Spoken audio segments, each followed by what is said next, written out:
देवी रोहिणी ने मुझे देखकर भी अनदेखा क्यों कर दिया?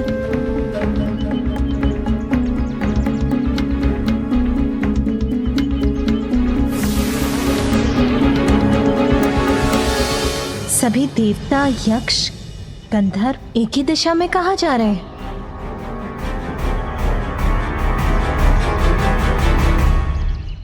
नंदी जी, आज कहीं कोई भव्य उत्सव का आयोजन हो रहा है क्या, जहां सभी जा रहे हैं? सत्य कहूं भी तो कैसे माता, पर असत्य आपसे कह नहीं सकता। माता, आपके पिताजी महाराज तक्ष प्रजापति ने एक महायज्ञ का आयोजन किया है। ये सभी वहां आमंत्रित हैं और अतिथि बनकर वहीं जा रहे हैं। पिताश्री ने महायज्ञ का आयोजन किया है? फिर तो महादेव और मुझे भी अवश्य निमंत्रण दिया होगा। किसी ने मुझे बताया क्यों नहीं? माता, आपको किसी ने इसलिए कुछ नहीं बताया क्योंकि आपके और महादेव के लिए वहां से निमंत्रण नहीं आया है।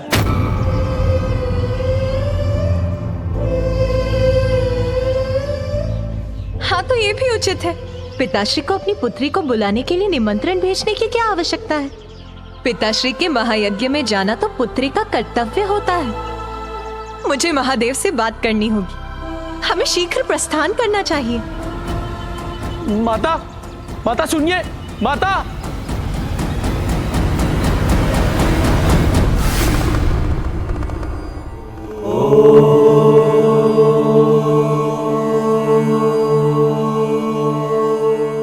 स्वामी, नाथ, मेरे पिता के यहाँ यज्ञ का आयोजन है, हमें वहां जाना चाहिए। नहीं सती, बिना निमंत्रण कहीं भी जाना अहित को आमंत्रण देना है। तुम्हारे पिता मेरे विरोधी हैं, इसलिए उनका जामाता होने पर भी उन्होंने हमें यज्ञ का निमंत्रण नहीं भेजा। और जहां आपका स्वागत न हो वहां जाना अनुचित है उमा, और उचित यही है कि वह अपना यज्ञ शांतिपूर्वक कर सके। मेरे पिता का निवास मेरा निवास है। वहां जाने के लिए निमंत्रण की आस लगाना अनुचित है, अनावश्यक है। स्वामी, पिताश्री के यज्ञ में सभी उपस्थित होंगे। उस विशाल सभा में सभी से भेंट करने का अवसर प्राप्त करने का आनंद आएगा। इसीलिए मेरा आपसे निवेदन है, आप भी चलिए वहां।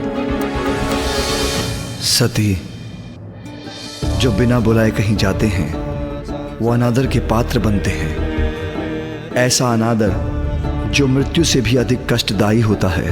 अनादर कैसा स्वामी? अपने पिताश्री की सभी संतानों में उन्हें सर्वाधिक प्रिय मैं ही हूँ। आप उन्हें बिना समझे हट कर आए। क्या संभव है? आप आमंत्रण नहीं प्राप्त होने को अपना अनादर समझ बैठे हैं। सती, तुम्हारा पति हूं मैं, और तुम्हें समझाना मेरा कर्तव्य है कि यदि यज्ञ में वो हमारी उपस्थिति नहीं चाहते हैं तो हमें तुम्हारे पिता की इच्छा का मान रखना चाहिए। मेरे पिता की इच्छा स्वामी? हाँ सती, हमें वहां देखकर उनका क्रोध जागृत होगा और क्रोध से उनका यज्ञ असफल होगा। स्वामी, संभव है उन्होंने हमें निमंत्रण इसीलिए नहीं भेजा कि उन्हें ज्ञात है आप उनसे कितनी घृणा करते हैं। इसके विपरीत तुम्हारे पिता को ही मैं सदैव अप्रिय रहा, किंतु फिर भी तुमने मुझसे विवाह किया।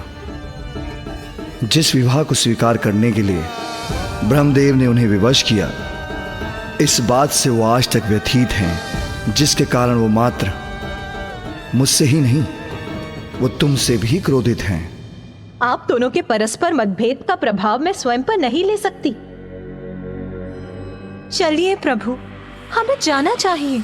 सती, इच्छा जब हठ का रूप ले लेती है तो उसका परिणाम सदैव विनाशकारी होता है। हट मैं नहीं, आप कर रहे हैं स्वामी। पुत्री का पिता के यहाँ जाना विनाशकारी कदापि नहीं हो सकता। मैं आपसे निवेदन करती हूँ नाथ, यदि और कोई कारण नहीं है तो मेरी इच्छा पूर्ण करने के लिए ही वहां चलिए। सती, यदि तुम जाने का निर्णय ले ही चुकी हो तो मैं तुम्हें रोकूंगा नहीं, किंतु इसके बाद भी मैं कदापि तुम्हारे साथ नहीं जाऊंगा। अभी आप ही ने कहा कि हट उचित नहीं, और अब आप ही अपने हट पर अडिग हैं। उचित है फिर। मैं आपकी पत्नी अवश्य हूं, किंतु मैं अपने पिता की पुत्री भी हूँ, इसीलिए मैं वहां अवश्य जाऊंगी।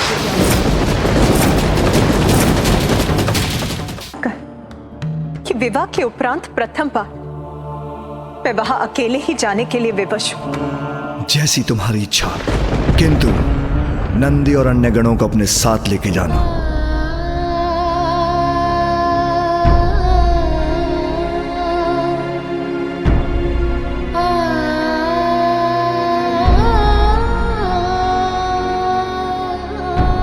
एक बार पुनः विचार कर लीजिए प्रभु।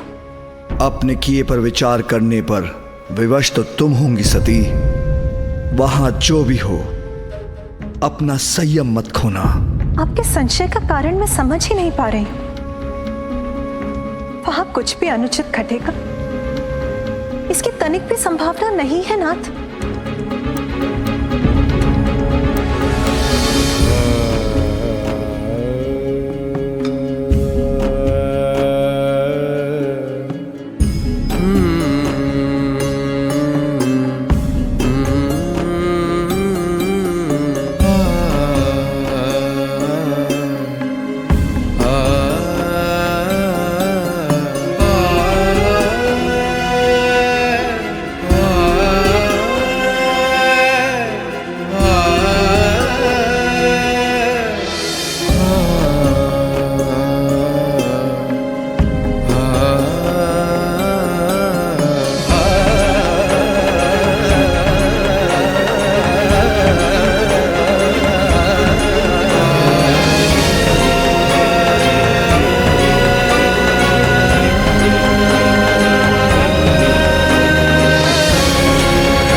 पिताश्री माँ और बहनों से भेंट करने के लिए अधीर हो रही।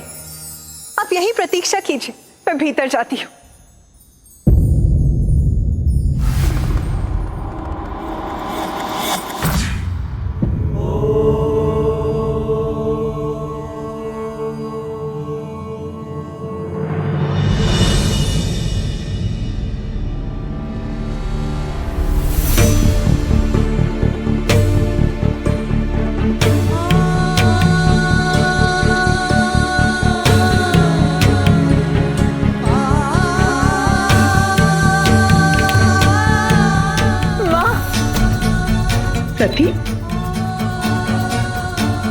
सती के यहाँ आने से कोई अनिष्ट न घटित हो जाए।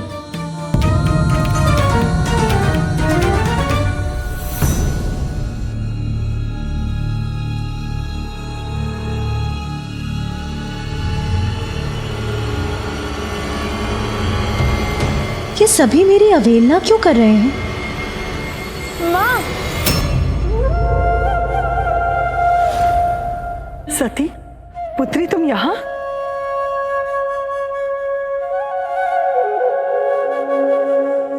माँ, पिताश्री कहाँ? माँ के मुख पर अचानक चिंता की रेखाएं क्यों उभर आईं?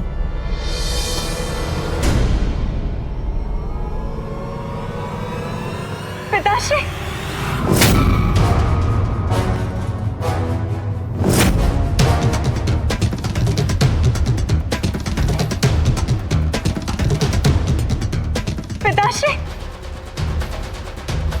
पिताश्री ने मेरी ओर देखकर अपनी दृष्टि क्यों घुमा ली?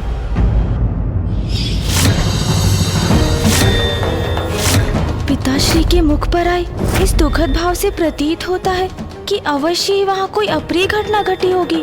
पार्वती के अतीत से है। जब उन्होंने दक्ष प्रजापति की पुत्री सती के रूप में जन्म लिया था, दक्ष प्रजापति का मुझसे सैद्धांतिक मतभेद था, किंतु फिर भी देवी सती ने कठोर तप कर अपने पिता के विरुद्ध मुझसे विवाह किया। और जब सती को ज्ञात हुआ कि उसके पिता ने यज्ञ का आयोजन किया है और हमें आमंत्रित भी नहीं किया, तब भी देवी सती ने मेरी इच्छा के विरुद्ध यज्ञ में जाने का निर्णय लिया। पिताश्री!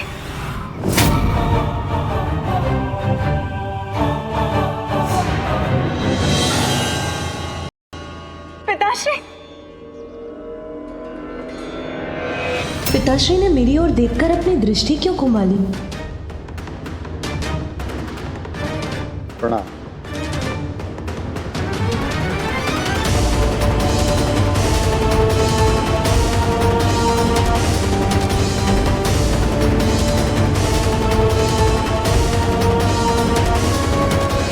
पिताश्री मेरे साथ ऐसा रूखा व्यवहार क्यों कर रहे हैं? पुत्री, ये तो बता, बहनों से भेंट हुई या नहीं?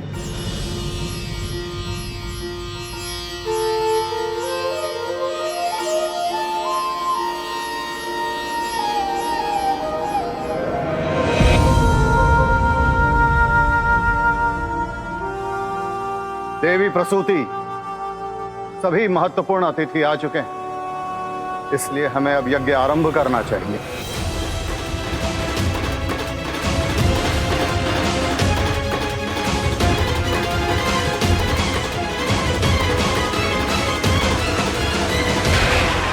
हमें भी जाना होगा दीदी, हम कुछ नहीं कर सकते दीदी। हाँ दीदी।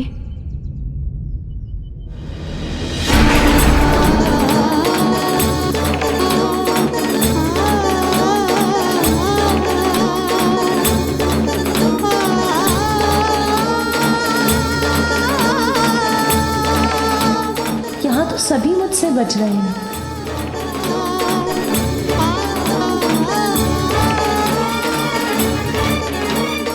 उत्तम, अति उत्तम। पिताश्री ब्रह्मदेव, नारायण, वरुण देव, इंद्रदेव, अग्निदेव, सूर्यदेव, सभी का हविष्य प्रस्तुत है यहां पर। ऋषि भृगु, यज्ञ आरंभ किया जाए।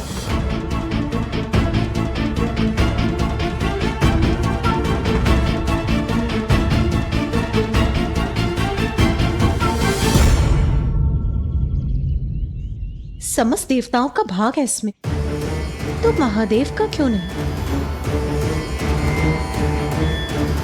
प्रणाम पिताश्री। जिसे मैंने इस यज्ञ में आमंत्रित किया था, वही इस यज्ञ में उपस्थित हैं। तुम्हें मैंने आमंत्रित नहीं किया, फिर तुम यहां क्यों आई हो?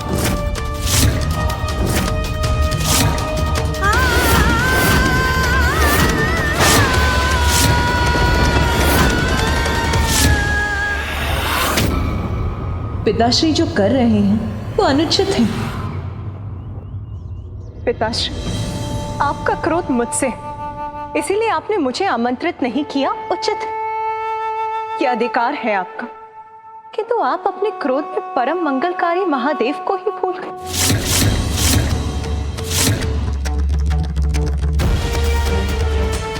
खुद जगत पिता महादेव, जिनके नाम का स्मरण सभी विकारों का नाश कर सर्वत्र पवित्रता का विस्तार करता है, जिनकी अनुपस्थिति से आपका ये यज्ञ अपवित्र, अपूर्ण रह जाएगा। शांत हो जाओ सती!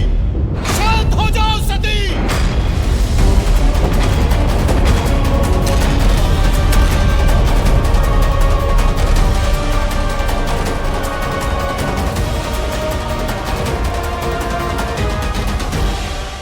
आप प्रतीक्षा ना करें ऋषि भृगु, यज्ञ आरंभ कीजिए।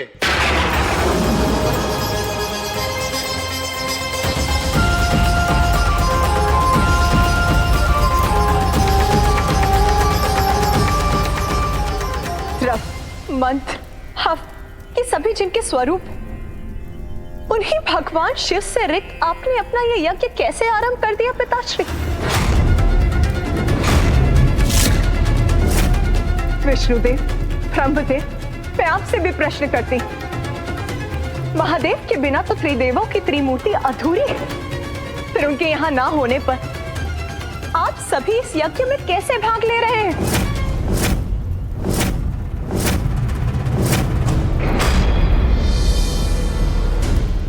बिना निमंत्रण यहां आकर तुम मेरे भगवानों का, अतिथियों का अपमान करने का दुस्साहस कर रही हो। क्यों आई हो तुम यहाँ पर? जिसे सदैव भूत प्रेत पिशाचों से घिरे रहना प्रिय हो, वो मंगलकारी कैसे हो सकता है? अरे वो तो अमंगलकारी है। अपने पति का चयन तुमने हमारी इच्छा के विरुद्ध किया।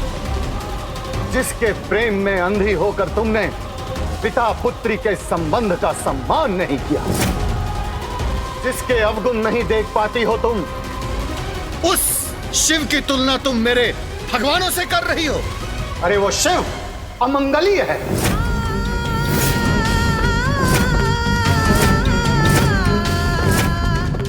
वो अकुलिन उदंड है, जिसे स्वच्छता का रत्ती भर भी ज्ञान नहीं। वो शमशान में विचरण करता है, पशु का चर्म पहनता है, जिसे शास्त्रों का ज्ञान नहीं है। तुम मुझे उसे इस महायज्ञ में आमंत्रित करने के लिए कह रही हो। अरे उसे इस महायज्ञ में तो क्या, मैं किसी यज्ञ में आमंत्रित नहीं करूंगा।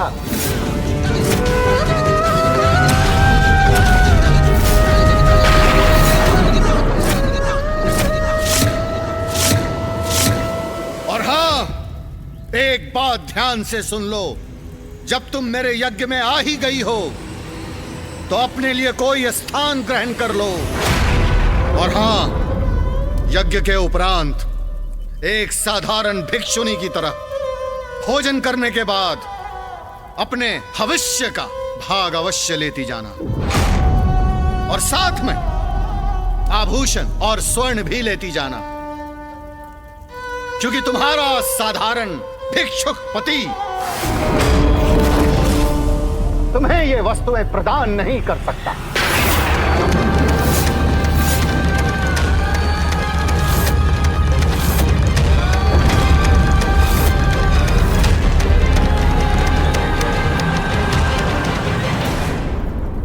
जो बिना बुलाए कहीं जाते हैं वो अनादर के पात्र बनते हैं। ऐसा अनादर जो मृत्यु से भी अधिक कष्टदायी होता है। इच्छा जब हठ का रूप ले लेती है तो उसका परिणाम सदैव विनाशकारी होता है। सत्य कहा था स्वामी, अपने हठ में ये मैं कितनी बड़ी भूल कर बैठी। अब इतने अपमान के बाद मैं अपने स्वामी के पास किस मुख से लौटूंगी।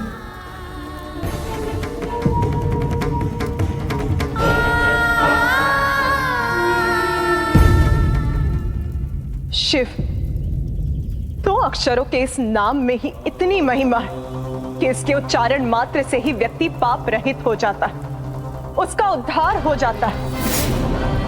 और सर्वशक्तिशाली, अति पावन, पवित्र शिव को आपने अमंगलकारी कहने का दुस्साहस किया पिताश्री। वास्तव में अशिव तो आप हैं पिताश्री। जिन्हें आप नाम से शिव और कर्म से अशिव कह रहे हैं, वो साक्षात परमेश्वर है,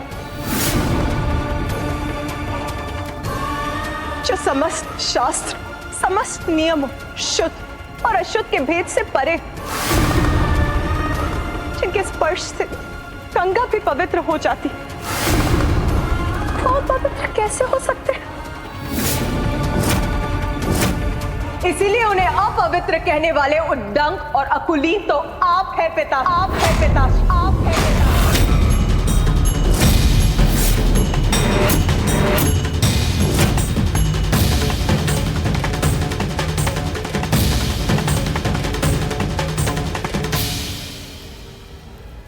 माता का इतना तीव्र स्वर, कदाचित मुझे भीतर जाना चाहिए, किंतु मां ने तो मुझे यहीं रुकने को कहा था।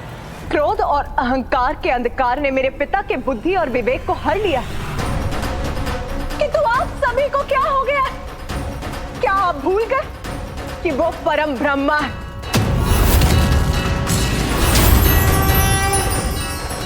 और यदि ये नहीं भूले तो उनकी अनुपस्थिति में यहां क्यों हैं आप?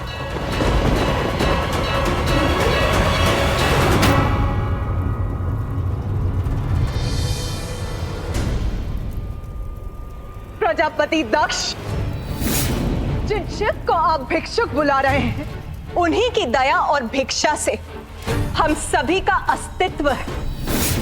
बहुत घमंड है ना आपको अपने पद का, अपने भव्य भवन, अपने स्वर्ण, रथ, वस्त्र आदि संपन्नता का, किंतु ये सभी तो नश्वर, अस्थाई, वेदों का खोखला ज्ञान है आपको। क्योंकि यदि आप वेदों का सार समझते तो आपको स्पष्ट हो जाता कि वेदों का सार उन 2 अक्षरों के नाम में स्थित है, और वो नाम है शिव, और वो नाम है शिव, और वो नाम है शिव, और वो नाम है शिव।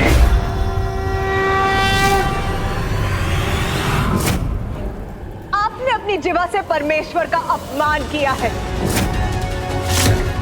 इसीलिए अब आपका भला नहीं हो सकता पिताश्री।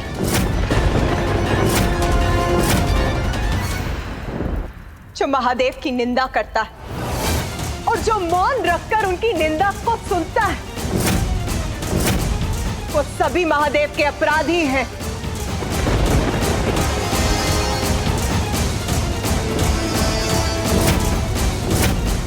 मैं घोषणा करती हूं कि आज से मैं दक्षिणायनी नहीं कहलाऊंगी। आपकी पुत्री के रूप में मुझे अपना परिचय स्वीकार